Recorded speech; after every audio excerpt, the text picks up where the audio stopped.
नमस्कार, भारत एक्सप्रेस में आपका स्वागत है। मैं इस समय बारामती में हूँ। बारामती विधानसभा अजीत पवार की विधानसभा है। यहाँ से फिर से एक बार अजीत पवार मैदान में हैं, लेकिन इस बार एनसीपी के राष्ट्रीय अध्यक्ष बनकर मैदान में हैं और उनके सामने उनके भतीजे जो शरद पवार ग्रुप से इस समय मैदान में हैं, योगेंद्र पवार, दोनों के बीच में इस समय कांटे की टक्कर है। एक तरफ शरद पवार अजीत पवार के बीच जो जंग हुई थी वो पूरे देश ने देखा था। अब एक बार फिर बारामती में पवार वर्सेस पवार यानी योगेंद्र पवार और अजीत पवार के बीच चुनावी जंग हो रही है। क्या नतीजा होगा ये 20 को वोटिंग के बाद पता चलेगा, लेकिन किस तरीके से पब्लिक सोचती है, तमाम सारे बारामती के लोग हमारे साथ हैं। हम इन सभी से बात करेंगे, जानने की कोशिश करेंगे कि आखिर बारामती की जनता क्या सोचती है, किस आधार पर इस बार वोट करने जाएंगे और क्या मुद्दे होंगे। ये बताइए, इस बार क्या मुद्दे रहेंगे बारामती में? बारामती का विकास के बारे में सब मुद्दे रहेंगे। विकास कौन कर रहा है? अजीत पवार। अजीत पवार ने तो पार्टी तोड़ दी तो क्या हुआ, लेकिन विकास तो चालू है ना। विकास चालू है का? का विकास चालू आहेत का? चालू आहे की कोण करतोय विकास? दादा दादा करतोय. पण हे पक्ष फोडलं ते लोकांना मान्य आहे का? काय पक्ष फुटला कुठे? पक्ष फुटा का है? लेकिन लोग तो कह रहे हैं। लोगों को क्या है बोलना है। मैं आऊँगा, आप बताइए कि दादा जिस तरीके से यहाँ चुनावी मैदान में इस बार उनके भतीजे उनको टक्कर दे रहे हैं, सक्सेस होंगे क्या? नहीं, उनके भतीजे सक्सेस नहीं होंगे। दादा का काम है यहाँ पे, और दादा गेले 25-30 साल में यहाँ पे इंफ्रास्ट्रक्चर डेवलपमेंट भी दादा ने अच्छी की है, और हर एक आदमी के साथ, मतदार के साथ उनका कांटेक्ट है पर्सनली। तो ऐसा लग रहा है, इस बार लग रहा है कि अजीत पवार को टक्कर दे पाएंगे योगेंद्र पवार? बिल्कुल 100%। और बारामती की जनता बताती नहीं, डायरेक्ट हिट करती है। वो लास्ट इलेक्शन में भी देखा है आपने, लोकसभा जैसा परिणाम होगा? लोकसभा जैसा है, उससे ज़्यादा भयंकर परिणाम आने वाले हैं, और पूरे यहाँ बारामती में नहीं, पूरे महाराष्ट्र में आने वाले हैं। दादा कहते हैं कि हमने विकास किया और पार्टी हमारे पास है तो हम पार्टी का भी विकास करेंगे, लोगों का भी विकास करेंगे। नहीं विकास किया ऐसे बोल रही। पार्टी एक कट्टा थी पहले 6 महीने पहले, और पवार साहब के आशीर्वाद से पार्टी इन्होंने विकास किया है, ऐसे ये लोग बोल रहे हैं। सही है। दूसरी बात ऐसे कि लोग बारामती के जो लोग हैं वो खाली बोलते नहीं, दिखाते हैं। अंदर से कुछ अलग है और बाहर से कुछ अलग है। और दिखाते हैं क्या बारामती के लोग? अभी देखो, ये जो रास्ता है ना, वो रास्ते से ज़्यादा ये पुटपट बनाया है। इसको विकास बोलते हैं क्या? लोगों को तकलीफ देने से क्या फायदा है? ये इधर रास्ता मांगता था, गाड़ी जाने वाले मांगता था। ये क्या है? क्या है? पैसा कॉन्ट्रैक्टर को पैसा मिलने का। विकास नहीं हो रहा है क्या बारामती का? सुने, मैं क्या बोलता हूँ, 1991 से लेकर 2024 तक तकरीबन 33 साल जो अजीत दादा बारामती में काम करते हैं, ये सब समाज को लेकर, सब मुस्लिम समाज, ओबीसी समाज, मराठा समाज, सबको लेकर काम कर रहे हैं। एक खास बात है, आज का वोटिंग मेरिट पर कौन काम करता है, इस पे वोटिंग होना चाहिए। मेरिट लगाओ, आलेख लगाओ। मेरिट किसके साथ है? शरद पवार के साथ है, अजीत पवार के साथ? कैंडिडेट के साथ, कैंडिडेट का काम, उनका काम, दादा का काम, इसका मेरिट लगा जाए। तो इसमें देखो आप, किसका मेरिट किसका है? मेरिट तो अजीत दादा और योगेंद्र पवार का है। तो योगेंद्र पवार और अजीत पवार में से इस बार बारामती की जनता किसे चुनेगी? अजीत दादा को चुनेंगे। क्यों? विकास काम किया है ना। आप ये सामने की बिल्डिंग देखिए, ऐसी कॉर्पोरेशन की बिल्डिंग है कोई जिले में? कॉर्पोरेशन की बिल्डिंग से विकास होता है क्या? बिल्कुल होता है। और हमारे जो दादा ने काम किया है, मैं भी खुद राजस्थान से हूँ और यहाँ पे है ना 2017 से हूँ। मुझे इस तरह से लग रहा है कि दादा ने बहुत अच्छे से काम किया है और वही आने वाला है। दादा आने वाला है क्या? ये बताइए कि इस बार क्या लग रहा है आपको, किस बारामती में किसका इस बार सिक्का ज़्यादा होगा? किसानों का, क्योंकि गन्ना किसान का चिन्ह लेके मैं खड़ा हूँ। और इन्होंने क्या किया, अभी जो घरानेशाही ना, इसका घरानेशाही का इन्होंने ऐसा चित्र उभा किया है कि ये दादा आएगा, नहीं वो दादा आएगा, क्या वो दादा आएगा। लेकिन वो दोनों दादा एक ही है। क्या है मालूम है, लोकसभा को तो उन्होंने ऐसा ही किया था, ताई का वही नहीं किया। दोनों भी खासदार हो गए, एक राज्यसभा पे, एक लोकसभा पे। अभी भी ये नूरा कुश्ती है। तभी एक जो गिरेगा ना तो विधान परिषद पे जाएगा, और अगर दोनों गिरेंगे मेरे हाथ से तो दोनों भी विधान परिषद में जाएंगे, क्योंकि उनका घर का खुद का पार्टी है ना, तो दोनों आएंगे और मैं भी आऊँगा। आपको लगता है कि किस तरीके से इस बार बारामती के लोग दादा वर्सेस दादा या योगेंद्र पवार अजीत पवार, ये पवार और पवार के बीच में जंग चल रही है क्या? एक्चुअल वैसा तो है, लगता है कि दोनों का पावर का ये गठबंधन है, लेकिन एक्चुअल वो भी होने वाला 23 तारीख के बाद ही समझ में आएगा कि एक्चुअल क्या लग रहा है आपको?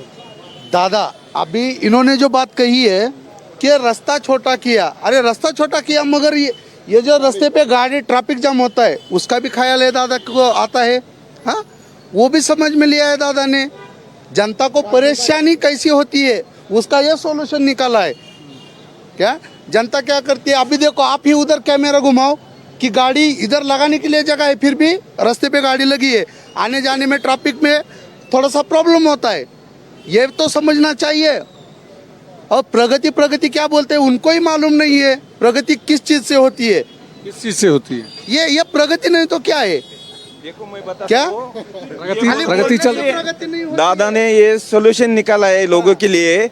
वो जब सिग्नल चालू हो जाएगा ना तब रास्ते रेलवे स्टेशन पर लाइन लग जाएगी, जाम लगेगा, गाड़ियों की लाइन लग जाएगी रेलवे स्टेशन। ये भूल चौक देख रहे हैं आप, आदमी भ्रम में गिरता है कि जाना कहाँ से और आना कहाँ से। गाड़ी घुमा के भिगोन चौक में आना पड़ता है, भिगोन चौक से फिर जाना पड़ता है, तो जो आने जाने का जितना दिक्कत लोगों को हो रही है यहाँ पे।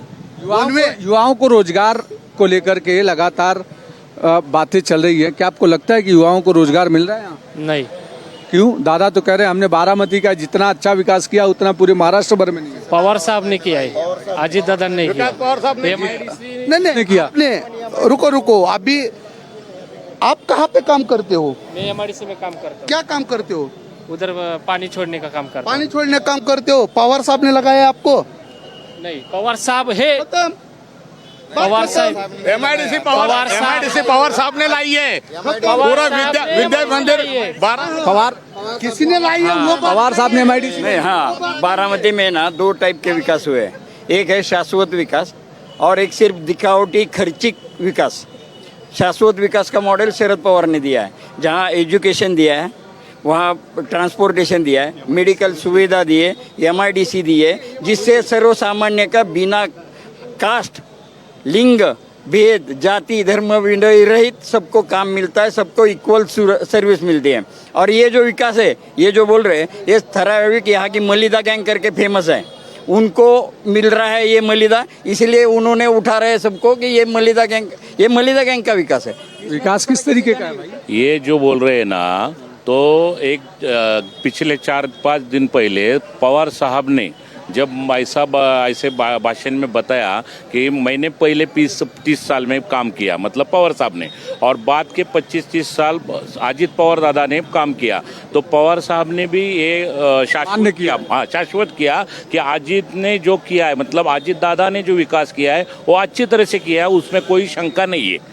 तो ये अभी इलेक्शन का माहौल है इसलिए वो बोल रहे हैं, मगर आप देखिए पुणे जिला में जितना भी तालुका प्लेसेस है, बारामती में जो डेवलपमेंट है, मतलब पानी की सुविधा है, पहले तो ये हमारे यहाँ का 25,000 लोक संख्या का ये बारामती शहर था, अभी 1.25 लाख का लोक संख्या है। बाहर से शिक्षण के लिए और MID6 के लिए ऐसा आने के बाद 1.5 लाख यहाँ पे नागरिक रहते हैं, उनको भी यहाँ पे फिल्ट्रेशन प्लांट 4 बनाए, पानी की टंकियाँ 11 पानी का बनाया, लाइट का बनाया, ड्रेनेज का बनाया। आप बताइए कि बारामती में कब से रह रहे हैं? बारामती में से हमारे दादाजी पिताजी। विकास हुआ है क्या? विकास दादा ने ही किया, दूसरा किसने किया? कैनेल भी अंग्रेजों के जमाने का है। शरद पवार साहब ने बारामती का विकास किया है। क्या किया विकास, क्या किया बारामती का? नगर पालिका उन्होंने बनाई, वो पंचायत समिति दादा ने बनाए, प्रशासन वो सब दादा ने बनाए ना। पवार साहब ने क्या नहीं किया? पवार साहब को मालूम था दादा में वो सब है, वो वही कर सकता है, उन्होंने बोला दादा। फिर शरद पवार साहब को सब पता है, फिर उन्होंने पार्टी क्यों नहीं दी? शरद पवार साहब ने महाराष्ट्र का और केंद्र का राजकारण किया है, उन्होंने बारामती पे ज़्यादा ध्यान नहीं दिया। जब से अजीत दादा 1991 से राजकारण में आए, तब से बारामती का विकास शुरू हुआ है, ये पूरी जनता जानती है। युवाओं को रोजगार मिलता है क्या? युवा को रोजगार मिलने के लिए दादा ने जो अभी बड़ी घोषणा की है, आने वाले समय में दादा बहुत बड़े पैमाने पे रोजगार निर्मित करेंगे और दादा का जो वादा होता है वो पक्का होता है। लेकिन कल पवार साहब के जो प्रदेश बॉडी के जो कार्य अध्यक्ष है सुल्तान भाई मालदार, उन्होंने पवार साहब का गढ़ छोड़े। उसका रीजन क्या है पता है आपको? कि अल्पसंख्यक समाज पे बोल रहे हैं कि फुले शाह अम्बेडकर के साथ का हम विचारधारा पे चलते। अजीत दादा ने 6 सीट और एक MLC अल्पसंख्यक समाज को दिया है। 30 करोड़ रुपए का अल्पसंख्यक का निधि 1000 रुपए करोड़ किया है। ये अजीत पवार ही कर सकते हैं, वो किसी कोई और कोई अजीत पवार सरी का नेता नहीं है और अल्पसंख्यक समाज को कोई अजीत पवार के सही का न्याय देता नहीं। पवार साहेब 3 बार मुख्यमंत्री रहे इस बारामती से, लेकिन आज तक 30 करोड़ से 1000 करोड़ करने की पवार साहब की बिल्कुल हम ताकत नहीं थी।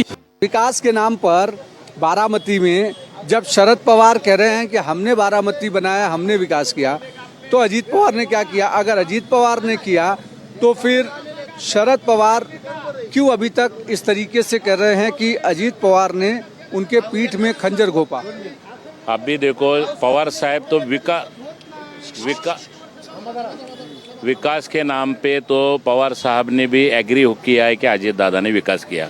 आप भी देखो पवार साहब वैसे पैदा ही एक पीढ़ी पहले आए थे अजीत दादा से, और बारामती का हर एक नागरिक मतलब अजीत दादा भी पवार साहब को आदर्श ही मानते। वो पहले आए, उन्होंने पहले 4 बार मुख्यमंत्री पद मतलब आए मुख्यमंत्री बन के, तो उन्होंने पहले बारामती में चुन के आने के बाद थोड़ा कुछ किया है ना, मगर उन्होंने जब जवाबदारी अजीत दादा के ऊपर दी, मतलब 20-25 साल पहले तक जो बारामती थी उसमें जो जब दादा आए 20-25 साल पहले, उसके बाद जो डेवलपमेंट है ना वो 4-10 गुना ज़्यादा है। ये बताइए कि अगर इतना डेवलपमेंट था, इतना सारा विकास हुआ था, तो अजीत पवार की पत्नी बारामती से इतना पीछे कैसे चली गई?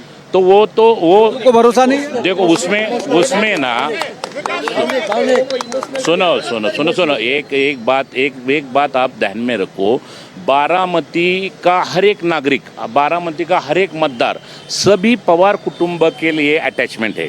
उस टाइम पवार कुटुंब में पवार साहब और उनकी लड़की के बारे में भी हम लोगों को हमने सुनीता रोहिणी को मतदान किया है, मगर ज़्यादा से ज़्यादा लोगों को उनके तरफ एक अटैचमेंट है। तो उन्होंने उनका पवार साहब की मान ऊंची रखने के लिए 80% के लोगों ने उधर किया। उसमें भी अभी नहीं, उसका एग्जाम्पल अभी आपको 23 तारीख को इस बार भी ऐसे अटैचमेंट रहेगा या फिर अजीत पवार चुन के आएंगे? ऐसा ही अटैचमेंट रहेगा। चुन के आएंगे? नहीं, अजीत पवार ही चुन के आएंगे। देखो अजीत पवार चुन के आएंगे। कौन चुन? मैं बता रहा हूँ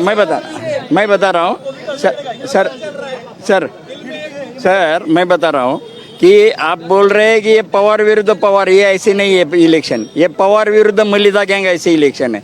कैसा क्या कौन सा इलेक्शन है इस बार? ये योगेंद्र दादा जीतेंगे। योगेंद्र दादा क्यों जीतेंगे? नया है वो। अरे लेकिन अजीत पवार ने इतना विकास किया, फिर योगेंद्र दादा कैसे जीतेंगे?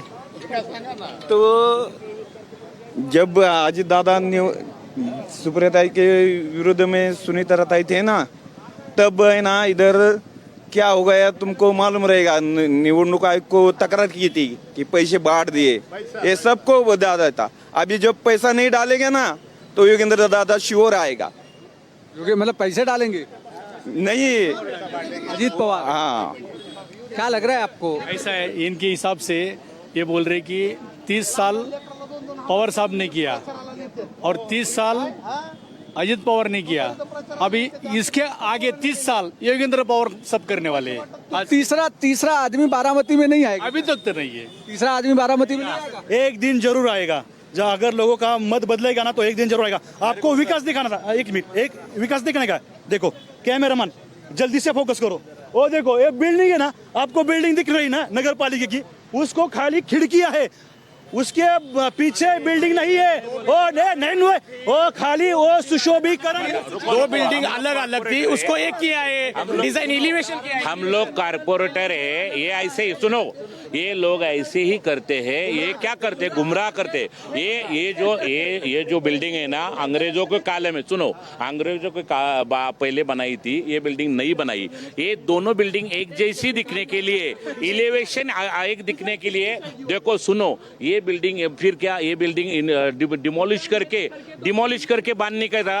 अजीत दादा ने, सुनो ना यार, अजीत दादा ने पैसे बचाने के लिए सिर्फ इलेवेशन बनाया, नहीं तो ये बिल्डिंग क्यों, काय को डिमोलिश करने की? अच्छी बिल्डिंग थी ना, जूनी बिल्डिंग अच्छी थी। ये डिमोलिश करके पैसा वेस्ट जाता और नई बिल्डिंग बनाने में पैसा जाता, इसलिए उन्होंने सिर्फ इलेवेशन में ये किया है। और एक बिल्डिंग अच्छा, ये अच्छे काम को भी गलत बताती है ये लोग। ये बताइए कि पार्टियां, ताजमहल बनाने से मुमताज जीवित नहीं हो जाती। पार्टियां जो टूटी, उसके बाद लोगों में इस बात को लेकर गुस्सा है या मानते हैं कि अजीत पवार ने सही किया?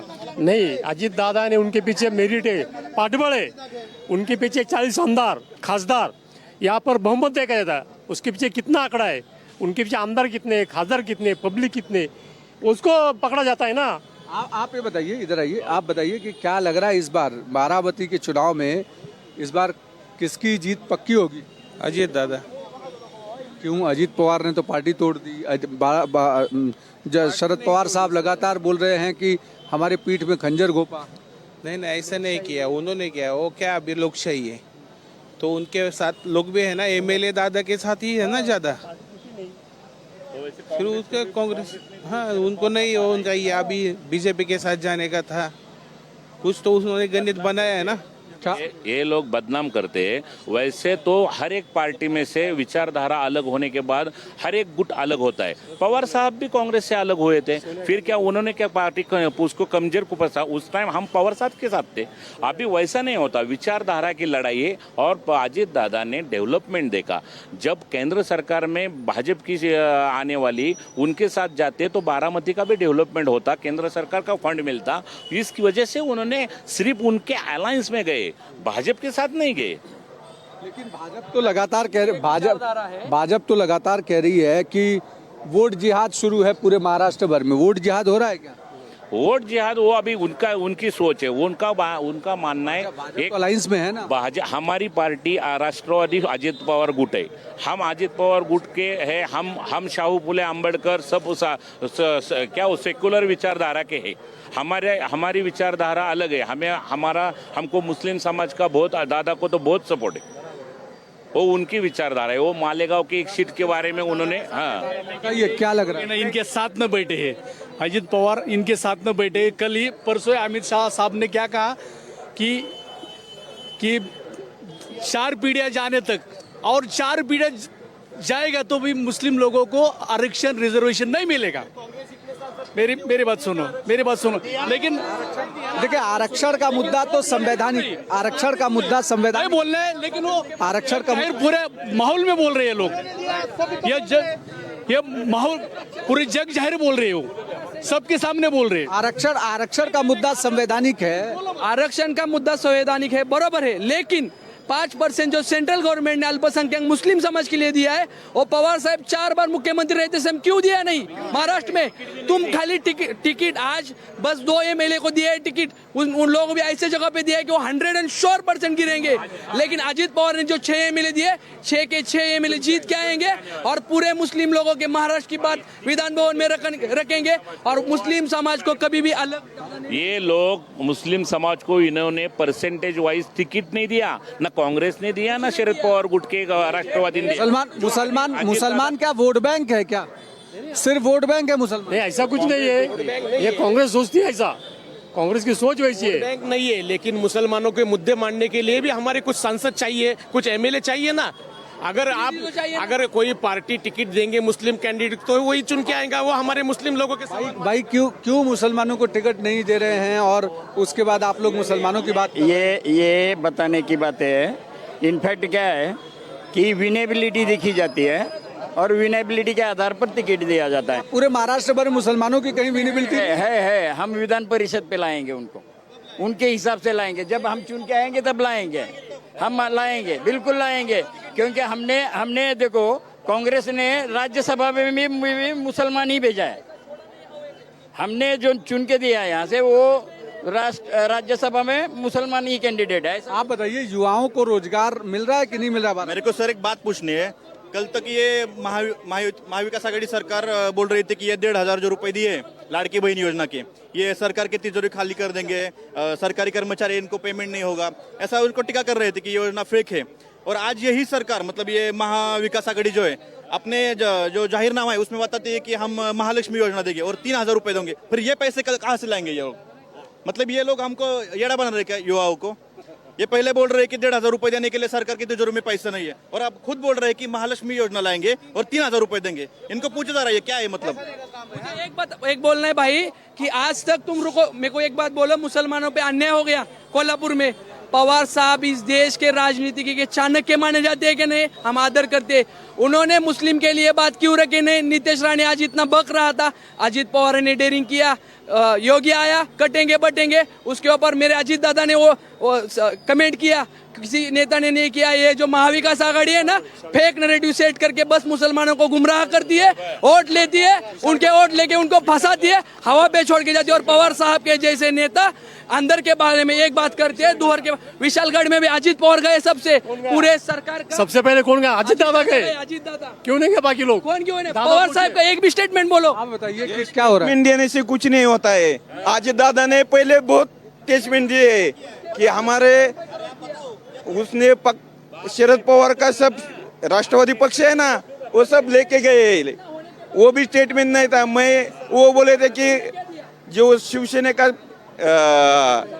उद्धव ठाकरे का गट, शिंदे गट गया ना, तब वो बोले थे कि ये जो पक्ष लेंगे वो किसका नहीं रहेगा। वो आप बताइए कि क्या लग रहा है इस बार? किधर? अभी बारामती में क्या? बारामती में बहुत टफ है, इतना इजी नहीं है। इसके लिए इजी नहीं है। हाँ, इसके लिए इजी नहीं है। जेवढा विकास आहे फक्त दादांचा आहे, बाकी कोणाचा नाही। तुतारी वाजणार, तुतारी। हा, ही जेवढे ना तुतारी वाजणार, तुतारी। बिल्कुल। अब तो बारामती में तमाम सारे लोगों के साथ आज हमने चर्चा की और हमने जानने की कोशिश की कि आखिर किस मुद्दे पर आखिर ये पूरा का पूरा चुनाव हो रहा है और किस मुद्दे को लेकर के ये लोग इस बार वोट करने के लिए जाएंगे। हम अगली विधानसभा में फिर से आपके साथ मिलेंगे, तब तक आप देखते रहिए भारत एक्सप्रेस।